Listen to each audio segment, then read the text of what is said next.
Hey guys, I hope everybody's doing well. I'm here today with a fitness guru and just really and truly a conqueror. So excited to hear about Liz joining me today and joining us today to share her story. She has overcome trauma, she has overcome anxiety, depression, she's overcome a lot of different things, making some tough decisions to move forward and not only help herself, but as well as help others. We all know that the journey to healthiness is not a one stop, run the sprint, let it go, and we're done. It's a marathon.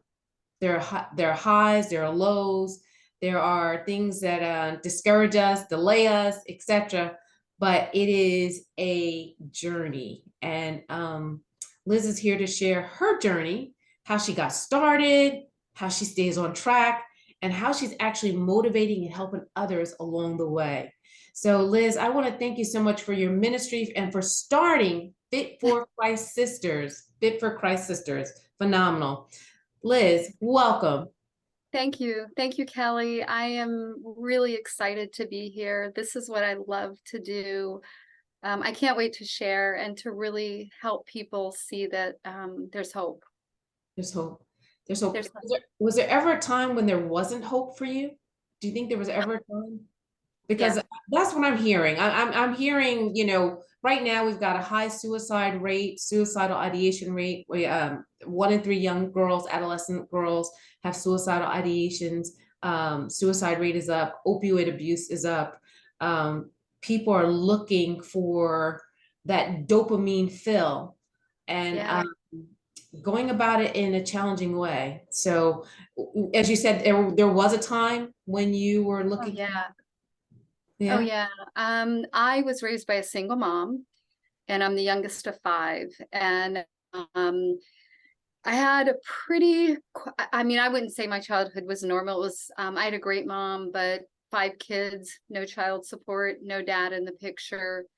It was really challenging for my mom, and the stress and actually generational trauma in her life um, led her to die early of a brain aneurysm at 50. And it threw my world upside down. I went crazy. Thank God I had went to college when I was 16, so I was already out of the house, and I thank God for that. But after my mom died, I looked for anything that could alleviate the anxiety, the depression. I went into a really dark hole. I did not care about my life. I got in a lot of really bad relationships, one of them almost deadly, and had a wake up call, but it still was not enough. I was 17 and went through, like I said, for about 2 full years of severe depression, severe, where it was, I don't even know how I got out of bed and maintained anything.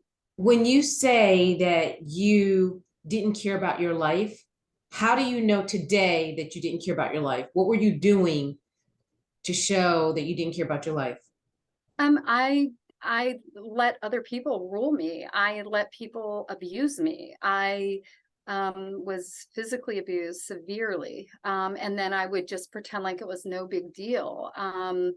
I didn't care about my family. I have 4 siblings. I shut them out. I didn't want to come back home. I would have a job, and before my mom passed, I was pretty responsible, in school and work, and I just wouldn't show up if I didn't feel like it, and then I just go get another job. And I self-sabotaged everything. And I just remember, this is an example of not having a car. And this woman at the job that I worked said, "Oh, I'll co-sign for the car for you."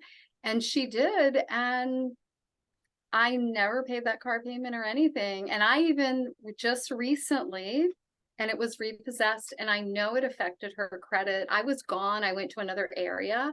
And just recently, I looked that woman up to apologize because, I mean, it's been 40 some years, and she passed away. But I had to really just, I left a lot of damage Do you behind me. think Do you think that people played into you because you did the guilt trip about, I lost my mom, I don't have anyone? I mean, how did you get this lady to sign a car for you? I mean, sign off on it I or mean, co-sign? I was a very hard worker and I was never like mean or never begged. Like I never intentionally was the type of person that used anybody. But I think because I always kind of have had this gentle personality Mhm, that people just, I hate to say this, but they felt sorry for me mhm. and they wanted to take care of me, even if I didn't ask. A lot of people volunteered. And I'm grateful for that, but I was so ridiculously irresponsible. And Enablers. yeah, I hurt a lot of people, I think. I know I did, actually, and yeah, so. So if you were at this hopeless state, Mhm. um, how did you get out of it? Well, um, Well, wait, my, what was the lowest point? What was the wake up call to get out of it? That's what I want to say. it's very dramatic. So if I'm just going to warn people now. So if this may trigger some things, if you have been in a situation where your life has been threatened. Um, the person I was dating at the time, steroids were big. This was the 80s, right? And he was a bodybuilder. I've always loved fitness. And he was choking me and he had a gun to my head. Oh, sweet Jesus. And I just remember trying to get a breath and begging the Lord to save me. And he got this look on his and he pulled the trigger. It did not go off. Mm. And he got this look on his face that he had just seen a ghost. And he told the police later that he saw someone standing behind me that was huge. Mm. And I know for a fact that the Lord protected me that day and saved me for a purpose.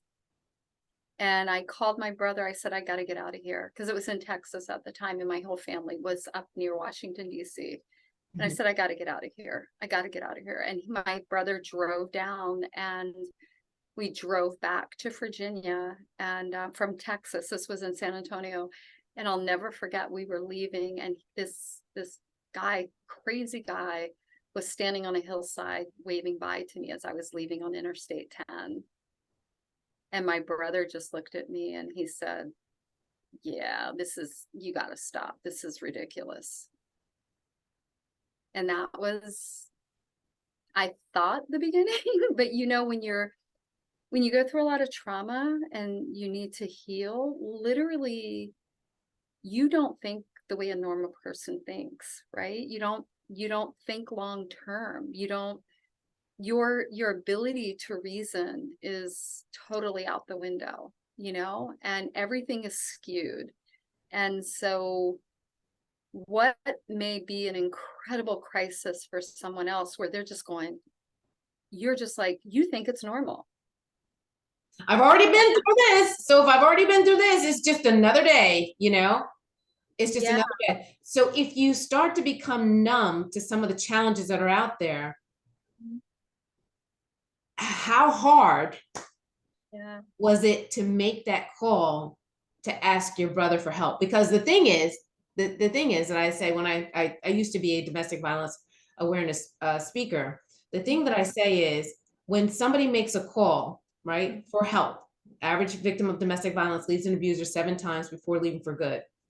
When Mm-hmm. someone makes that call, the person who's on the receiving end, you don't have time to explain what happened over the past 10 years. It's like, come get me now. But Yeah. you've made calls in the past where people, okay, so explain to me what and how, so you get tired of calling. So how hard was it for you to say, I'm calling? Actually, because of the way I was raised, my family was very peaceful. My mom was an incredible mom. I mean, we were poor, but I didn't know it. You know what I mean? Mhm, mhm. And I think when she passed away, it really sent me down a path because I was looking for my acceptance from a man.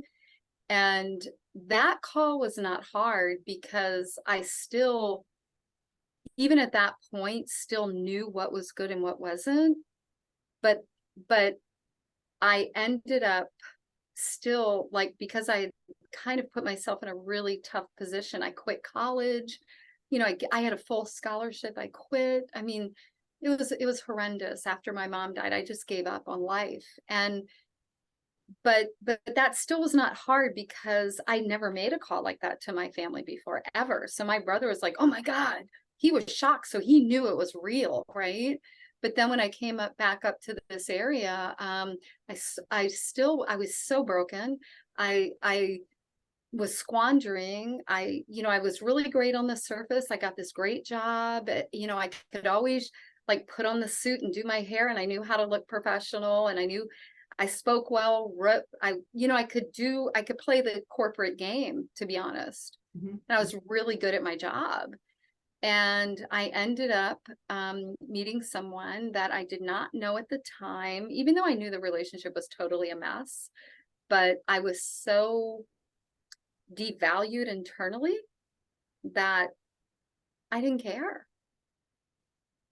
And I married someone that had 12 different aliases and 6 different social security numbers, even though I didn't know it. And Wow. um yeah, and that was 14 years of me trying to make a mistake work. And I have 3 children, and to That make a long, marriage, from that marriage. yeah, all 3 of my children. And I knew how to be an incredible mom.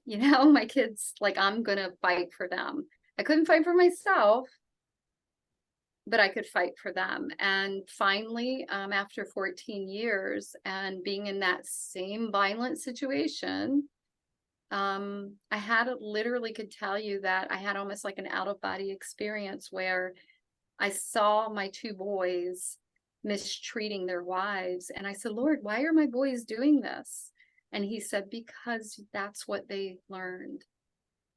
And that They were learning that was, that was normal. That was the way to have a relationship.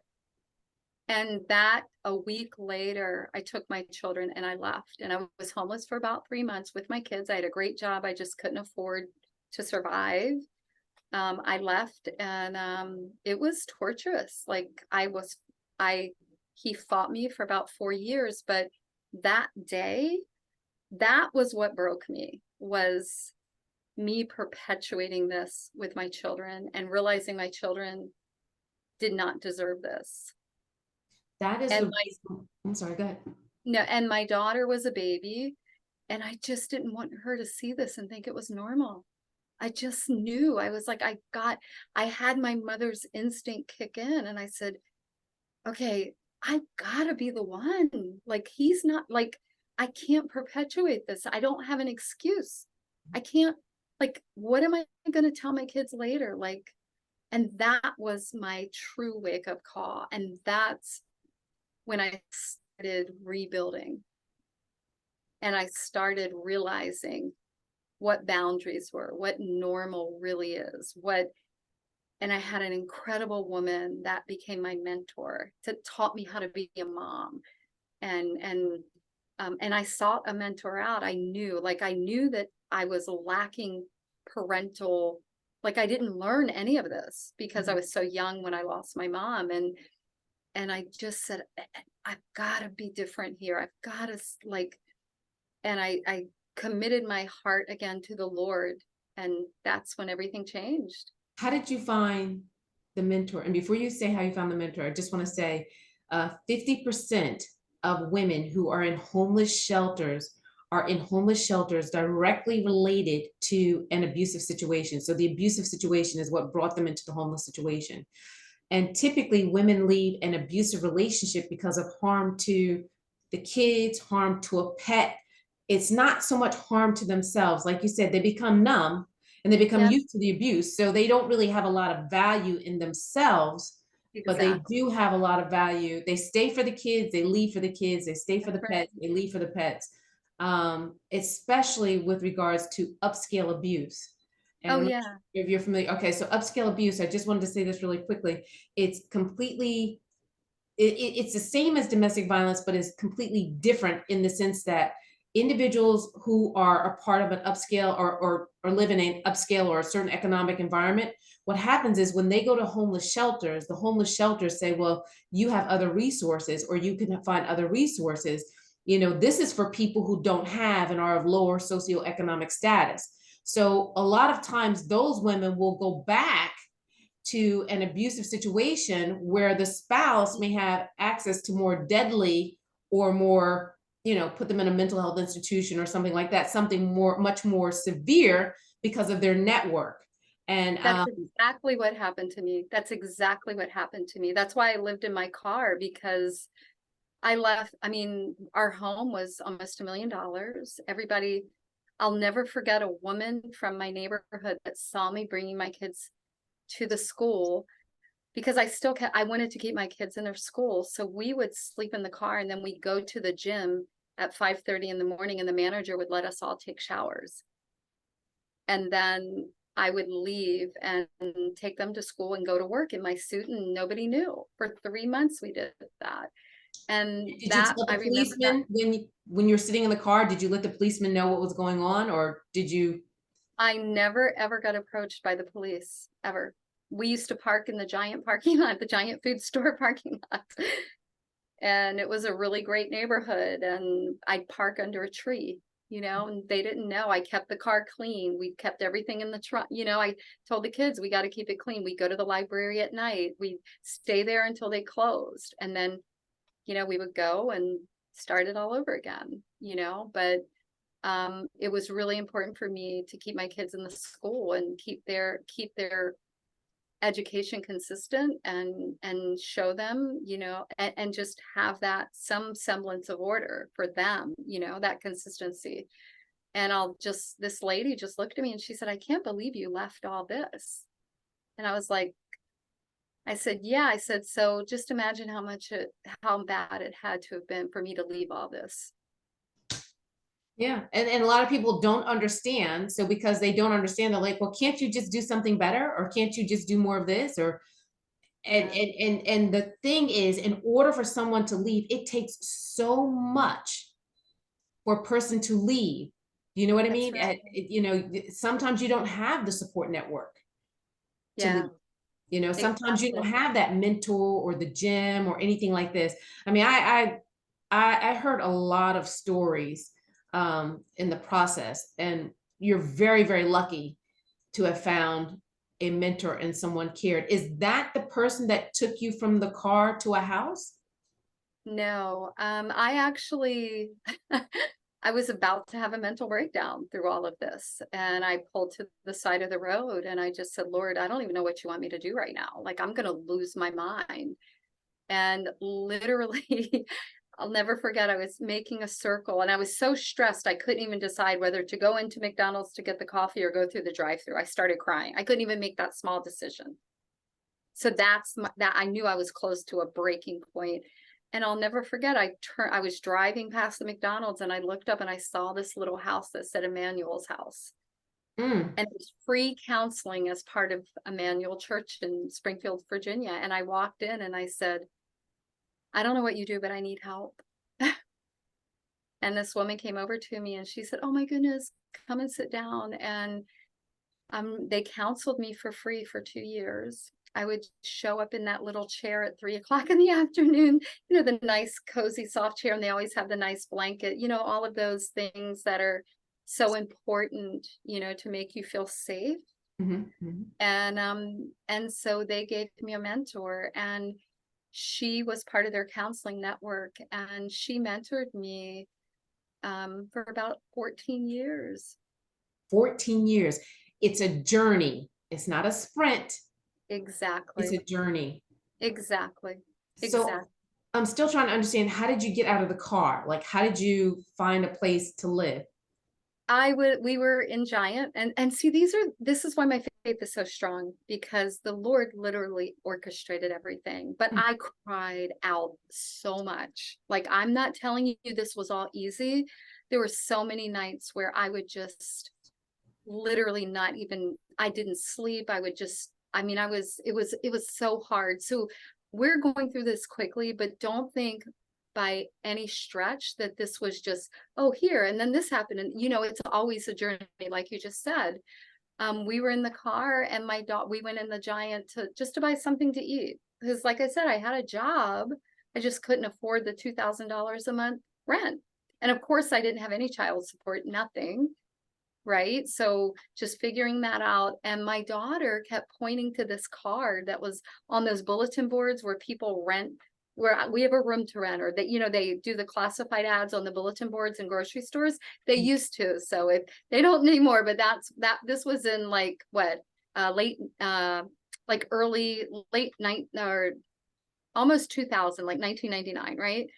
And so she keeps pointing to this card and I looked at it and she goes, Mommy, and she was, I think she was probably 2.5 at the time. And she goes, Mommy, take it, take it, take it. And I was like, Olivia. And she goes, Mommy. And she grabs it as we were walking by in the grocery cart. And so I said, okay, okay. And I knew I couldn't afford it, but I said, okay, okay. And so I called and the man said, how did you get the number? And I said, I saw that it was on your bulletin board. He goes, oh, my son must have put it there. He says to me word for word, he said, can you look at it tonight? I said, yes. And he said, okay. He said, I'll meet you at the condo, because he was renting it. He had a home near where I used to live. And he said, wow, he goes, isn't that funny? The Washington Post lost my listing. And I wasn't even, and this was on a Thursday. And he said, I didn't even know my son put that up there. And so the listing was lost in the Sunday paper from the previous weekend. So no one ever called him to make sure that you were the one that got it. Yeah. So I get there and he looks at me and the electricity's on and everything, beautiful vaulted ceilings, a fireplace. And I said, I don't have a security deposit. I said, I don't. And he said, you know what? He goes, why don't we do this? Why don't you try it out for the first month or two and see if you like it? And don't worry about it. Yeah. So what did you pay him for the first 2 months? I paid him like $500 per $2,000 a month. And he said, it's okay. It's been vacant for 6 months. 2 more months isn't going to make a difference. And I just was blown away. And then my brother's in-laws lived nearby us, and my brother's in California, but this was near DC. And my brother found, he's like, I know you just found a place. I'm so excited. Like I said, yeah, I've only been here like a day and a half. No, I've only, like, that was on a Friday. We moved in that evening. We didn't have anything. So it took us like 10 minutes to move in. And he said, well, do you have anything? And I said, no. And the next morning, I'll never forget it, Saturday morning, his in-laws church showed up and furnished my entire house. Down to the placemats, which I still own, and the towels, which were like these beautiful embroidered Christmas towels.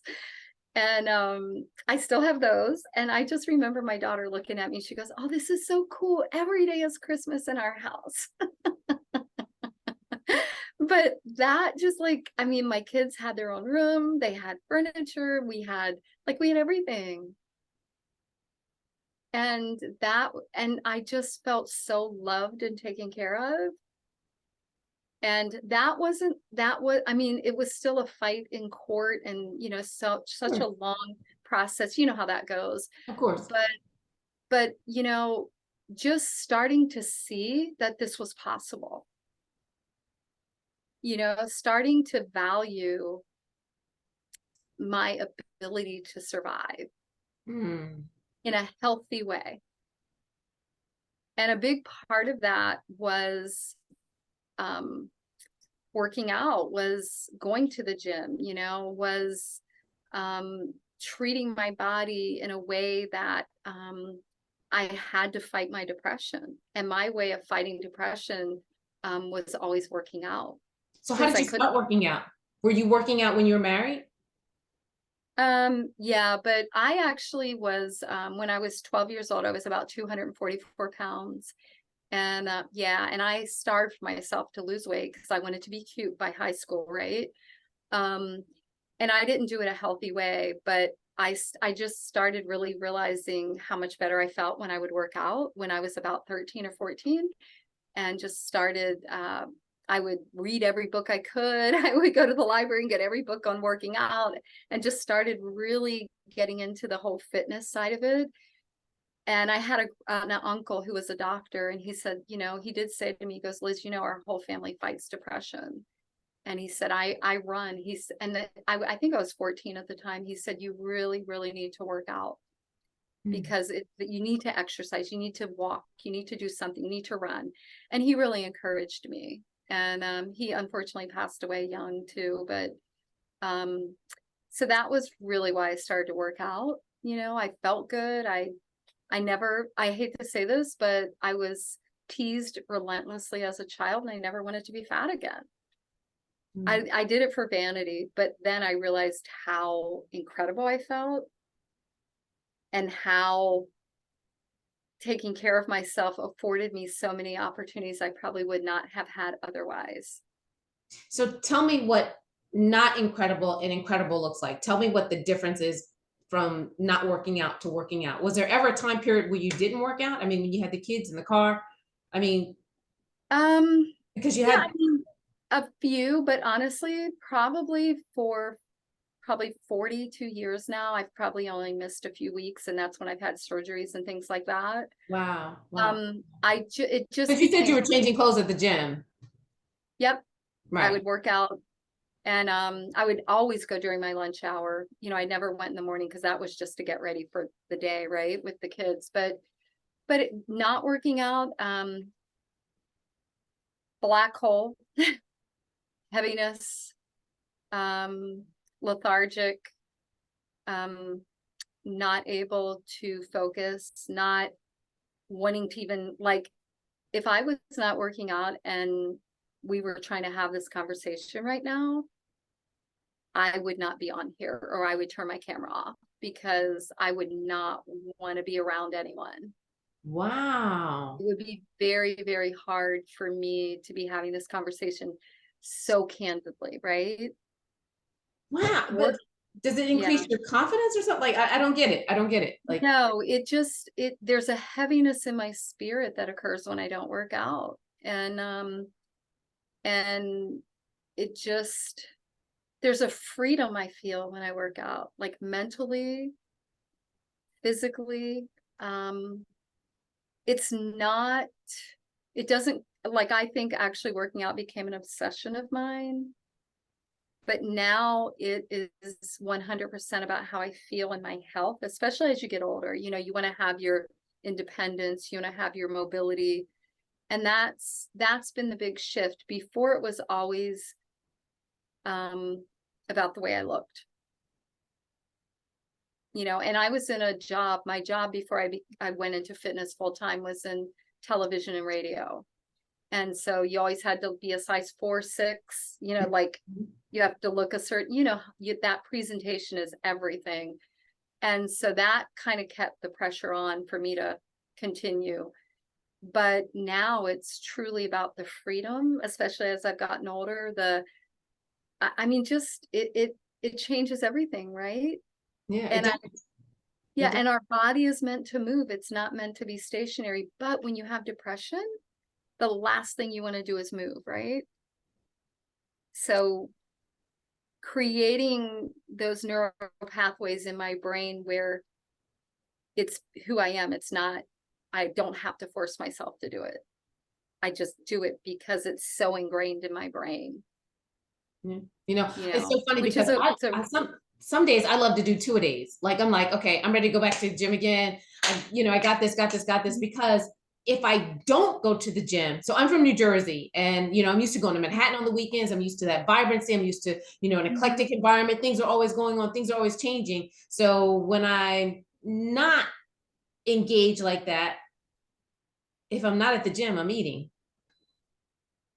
So I'm sorry, I just got a warning sign. This is going to end in 10 minutes. So if you could do me a favor, I read on Sure. one of your notes, it says that you always, one of your clients loves the way that you bring science into what you do. So can Yes, you just tell us a little bit about that, realizing that once again, we have about 10 minutes and then it's going to cut sure. off. But cool. Sure, I'll be very brief. So just really understanding that we're a holistic vessel, right? That I bring in macros. I bring in your BMR. I bring your basal metabolic rate. We figure out exactly where you need to be, and we create this personalized plan where if you do this, this is going to happen, unless you have a medical condition I don't know about, right? Mhm. And that I try to explain so that they have a foundational understanding, so that they know that it becomes data. So what does that do when it becomes data? It takes their personal identity out of the way they look.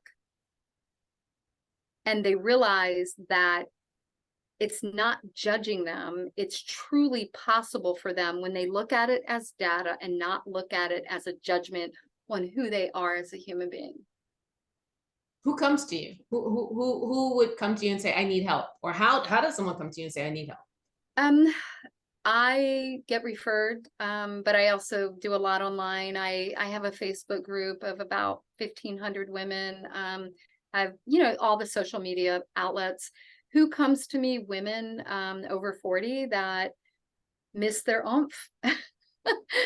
That know that they're in there somewhere, that want to have their, and they want to be beautiful. They want to actually be beautiful for themselves. They want to feel good for themselves. They don't really do it for someone else anymore.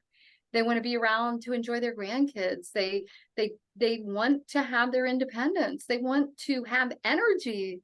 They want to live their life. Like, I love the fact that I get to live my life at this age because I've done all that hard work with my kids, right? My youngest is 25 and my kids are doing amazing. They have wonderful lives. I'm so grateful. Now I get to enjoy time with my husband. We get to be active. I get to enjoy this life.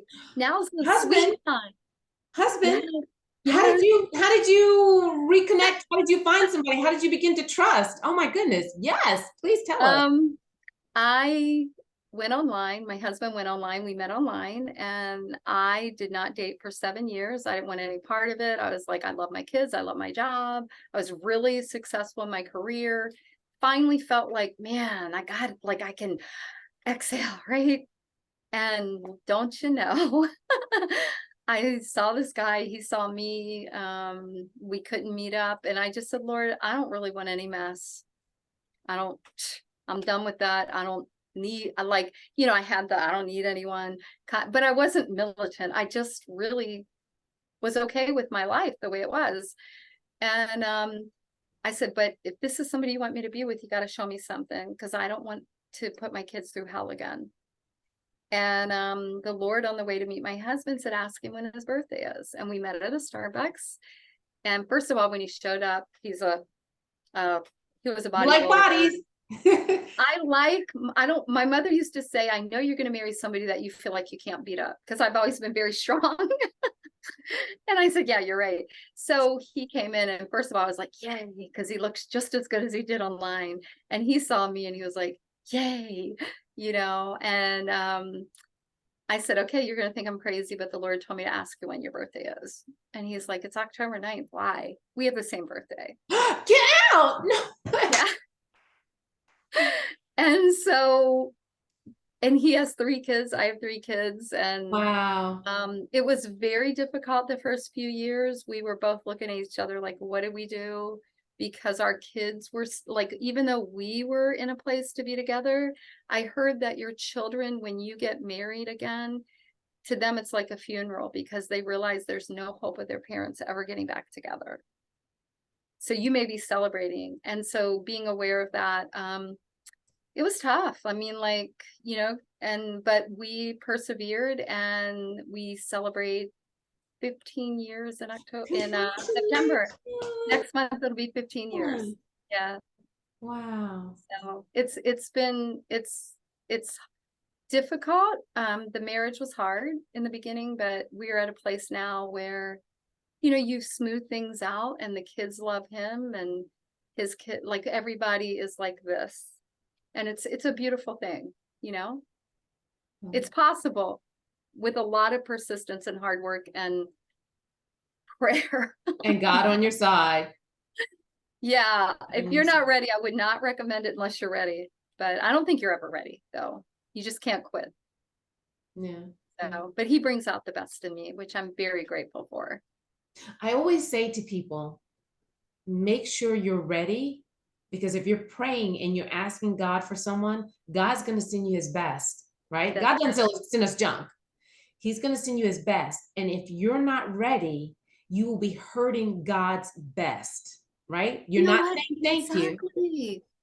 You're not saying thank you to God for sending his best, but then also you're Exactly. hurting his best. And Yeah. that's not good. Yeah, and you won't feel like you deserve it because That's you know deep down you're not really where you need to be, right? right. So, that's such a great point. Thank you. Thank you for bringing that out. Thank you. So, What is it that I want you to give us your contact information, how people can get in touch mhm, with you, but what mhm, is it that you want your clients to leave with? So anybody who is, attends Fit for Christ Sisters with Liz, mhm. the expectation is that they will leave with, I pray with every client when we're done with every session with their permission. And I want them to always know that no matter what is happening, they always have hope. Don't quit. Like whole, what I do is about showing women that anything is possible if they have faith, if they have hope, and that's my whole mission in life now. That's it. That's all I care about is everything I went through, it's going to be used. and and it is being used, and that is it. Like when you leave my session, you're going to be smiling. You're going to know that no matter what you're going through, that God is there, that you have hope, that there's always hope. As long as you have breath, God's not done. I like it. I like it. I was meeting with a young lady today, and one of the things that we talked about was Lazarus and how, do we really and truly believe? She's a Christian. Yeah. She teaches a youth boot camp, Bible Oh, study boot camp. yeah. And what she said is, do we really believe in the miracles of Lazarus or miracles like Lazarus? That's right. And we were also talking about, just little side tale is that sometimes you are in a position and sometimes you're not in, sometimes you're in a place or position Mhm. because you're there to help someone else who needs to repent and say sorry. So sometimes we are in awkward situations or uncomfortable places, but there's always an opportunity, because everybody has to be exposed to Christ. Amen. So That's even it. the traumatic relationships that you were in the past, etc. If they Google you now or look at you now, there's a testimony as to who That's right. Christ is and what God can do. You So know what? It was all worth it. Honestly, I don't have any anger. I have nothing.